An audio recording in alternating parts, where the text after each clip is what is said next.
네, 안녕하세요. 조민규세무사입니다. 네, 지난 시간에는 부담보증회와 저가양도에 대해서 알아보았고요. 이번 시간에는 주택임대소득세에 대해서 알아보도록 하겠습니다. 5월달은 종합소득세 신고 기간이죠. 이때 주택임대소득이 있으신 분들도 반드시 신고를 하셔야 됩니다. 그런데 여러분, 같은 임대소득이 있다고 하더라도 신고하는 방법에 따라서 납부한 세금이 달라질 수 있다는 거 알고 계시나요?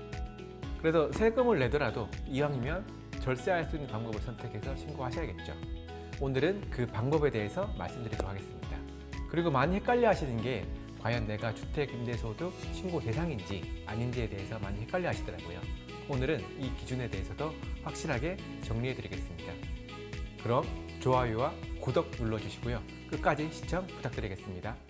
그럼 먼저 주택임대소득이 과세되는 기준에 대해서 말씀드리겠습니다. 주택을 임대 준다고 모두 다 과세 대상이 되는 건 아닙니다. 주택임대는 크게 월세를 주는 경우와 전세를 주는 경우를 구분할 수가 있습니다. 월세를 주는 경우에는 매달 받은 월세가 주택임대 수입이 되는 것이고요. 그럼 전세는 뭘까요? 전세는 매달 돈을 받는 건 아니지만 간주임대료라고 해서 보증금에 대한 이자만큼 소득이 발생했다고 보아서 세금을 부과하는 것입니다. 그래서 전세라고 세금이 없다고 안심하면 안 되는 것이죠. 여기 표를 보시면 이게 이제 주택임대소득 과세되는 기준을 나타내는 표인데요. 1주택자는 월세를 주던 전세를 주던 원칙적으로는 비과세됩니다. 1주택자여도 본인의 집을 임대 주고 본인은 다른 곳에서 월세나 전세로 임차하고 있으신 분들도 간혹 있으시잖아요. 그래서 이런 경우까지 세금을 부과하지 않겠다는 것이 취지입니다. 하지만 예외는 있어요. 고가주택을 월세로 임차한 경우에는 1주택자라도 과세가 되는 것입니다. 여기서 고가주택의 기준은 공시가격이 10억 원 초과하는 주택을 말하는 것이에요. 그리고 2주택자부터 본격적으로 과세가 되기 시작하는데요. 2주택자인 경우에는 월세는 전부 과세가 되고요. 그리고 전세는 비과세입니다. 다만 여기서도 주의할 것이 있어요.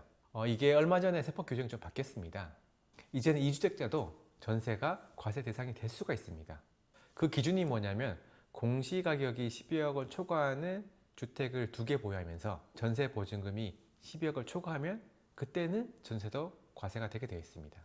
그리고 3주택자인 경우에는 월세는 당연히 과세가 되고요. 전세도 과세가 됩니다.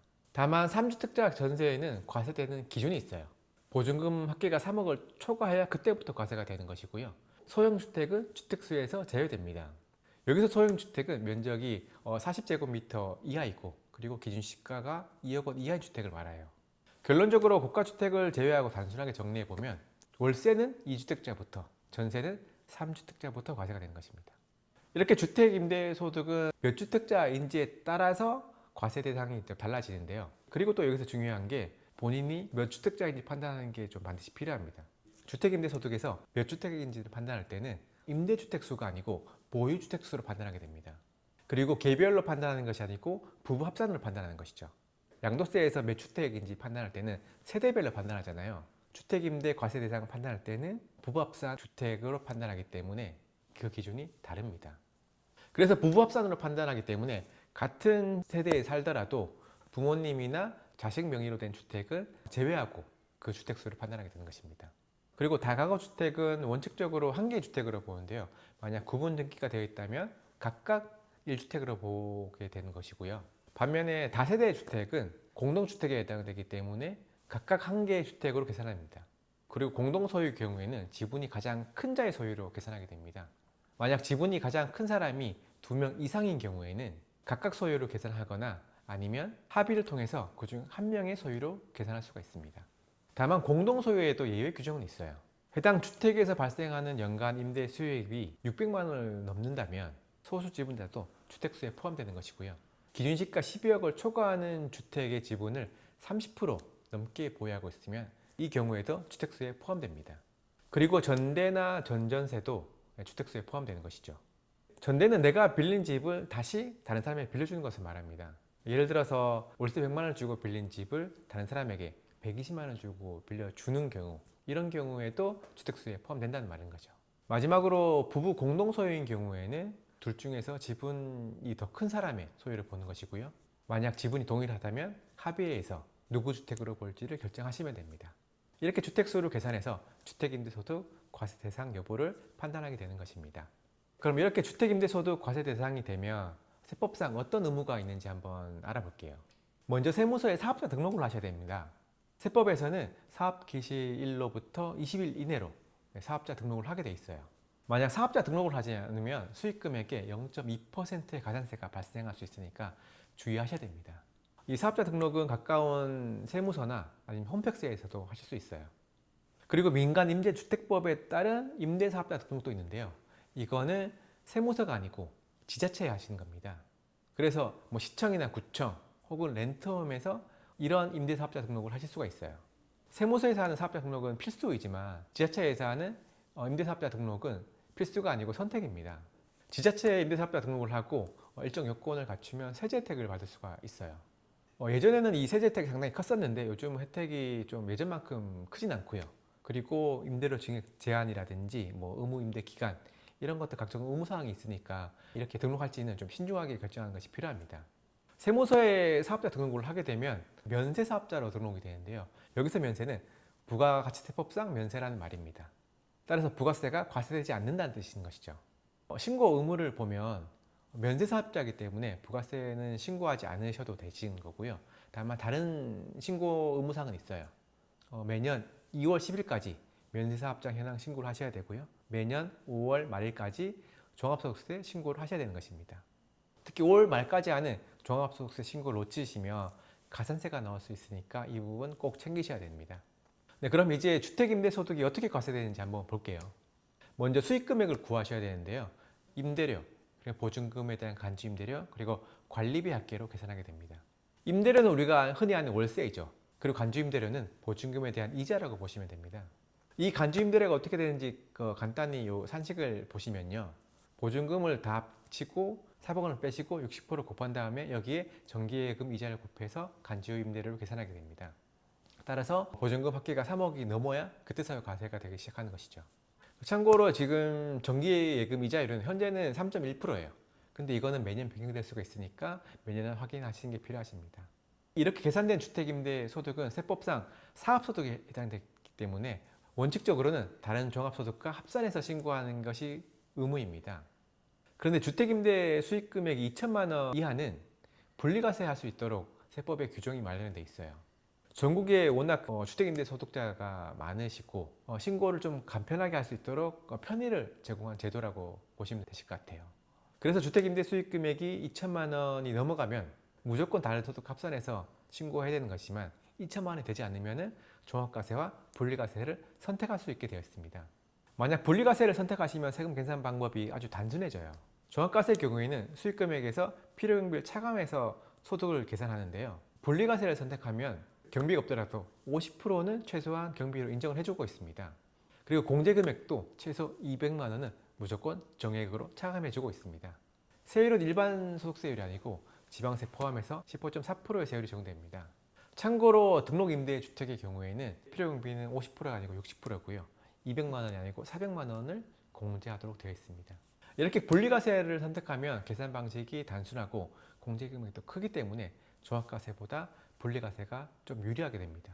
하지만 이건 개인 상황에 따라서 좀 다를 수가 있으니까 세금을 좀 비교해 보시는 것이 반드시 필요해요. 경우에 따라서 종합과세가 오히려 유리할 수 있어요. 일반 소득세율의 최저 세율 구간이 지방세 포함해서 6.6% 구간이잖아요. 만약 종합과세를 선택했을 때 이 최저 세율 구간을 적용받을 수 있다면 분리과세보다 종합과세가 훨씬 더 유리해집니다. 결론적으로 임대수익금액이 2천만 원 초과하면 무조건 종합과세 해야 되는 거지만 2천만 원이 되지 않는다면 종합과세와 분리과세 중 어떤 방법이 유리한지는 반드시 비교해 보시는 것이 필요해요. 그럼 어떤 방법이 유리한지 예시를 한번 들어보겠습니다. 먼저 첫 번째 사례입니다.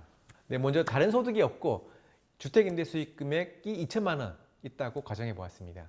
이 경우 종합과세 되는 경우와 분리과세 되는 경우 각각 비교해 보면 결론적으로 종합과세가 유리하게 나옵니다. 세부적으로 보자면 경비는 분리과세가 훨씬 더 많아요.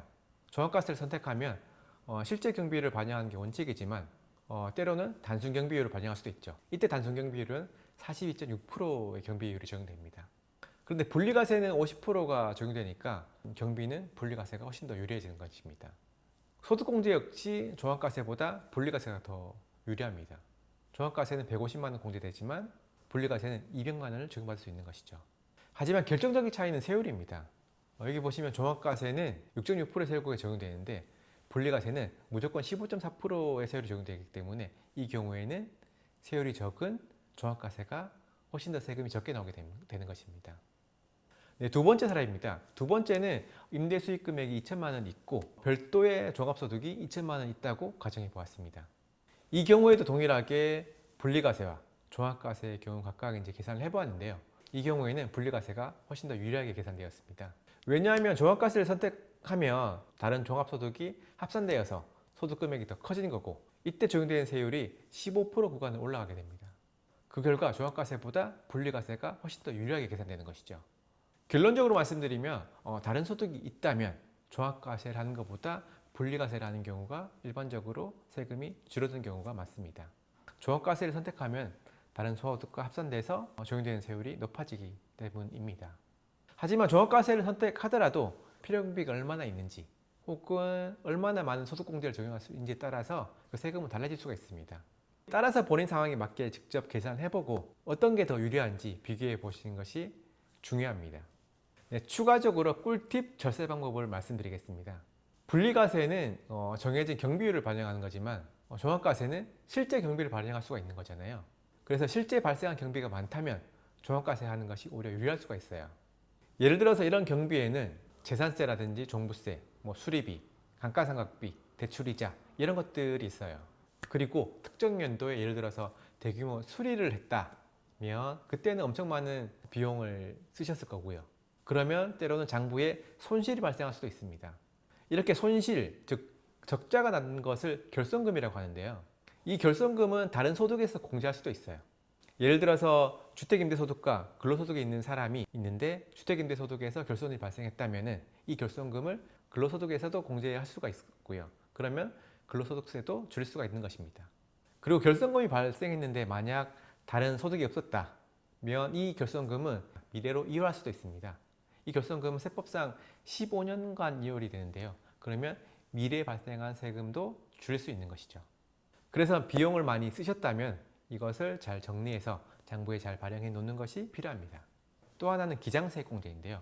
본인이 만약 간편장부 대상자인 경우에는 복식부기로 신고하면 100만 원 한도로 기장세액공제를 받을 수가 있습니다. 여기서 기장을 한다는 것은 복식부기로 장부를 만들어서 신고한다는 것이고요. 장부를 만드는 것이 좀 번거로울 수 있지만 그래도 세금을 줄일 수 있는 방법이 되니까 이것도 한번 사용해 보시면 좋을 것 같습니다. 그리고 월세를 전세로 전환하는 것도 또 방법이에요. 월세는 2주택부터 과세되지만 전세는 3주택부터 과세가 됩니다. 그래서 월세를 전세로 전환하면 과세 대상에서 벗어날 수도 있는 것이죠. 예를 들어서 내가 2주택자인데 한 주택에서 내가 거주하고 한 주택을 월세를 준다면 그 주택을 전세로 전환한다면 나는 과세 대상이 아니게 되는 것입니다. 또 월세를 낮추고 보증금을 높이는 것도 방법이에요. 월세는 받은 월세 전체가 과세가 되는 거지만 보증금에 대해서는 간주 임대료만큼이 과세가 되기 때문에 세금을 줄일 수가 있는 것입니다. 마지막으로 임대료를 높일 때도 한번 따져보시는 게 필요합니다. 앞서 보신 것처럼 연 2천만 원을 넘어가면 종합과세 되고 2천만 원이 되지 않으면 분리과세를 선택할 수 있는 거잖아요. 일반적으로 다른 종합소득이 있는 경우에는 분리과세가 훨씬 더 유리합니다. 만약 임대료가 연 2천만 원이 되지 않는 사람이 연 임대를 올려서 종합과세를 해야 된다면 그때 올린 임대료보다 오히려 납부해야 되는 세금이 더 커지게 될 수가 있는 것입니다. 그래서 임대를 올릴 때는 반드시 세금까지 비교해 보시고 결정하는 것이 좋아요. 괜히 세금만 더 내면 좀 억울하신 거잖아요. 네, 그럼 이번 시간에는 주택임대소득 절세 방법과 과세 대상에 대해서 정리해 보았습니다. 관련해서 문의사항이 있으시면 언제든지 연락 주시면 좋겠습니다. 앞으로도 좋은 내용으로 찾아뵙겠습니다. 좋아요와 구독 눌러주시면 감사하겠습니다. 네, 그럼 억울한 세금 없이 믿을 수 있는 종교 세무사였습니다. 감사합니다.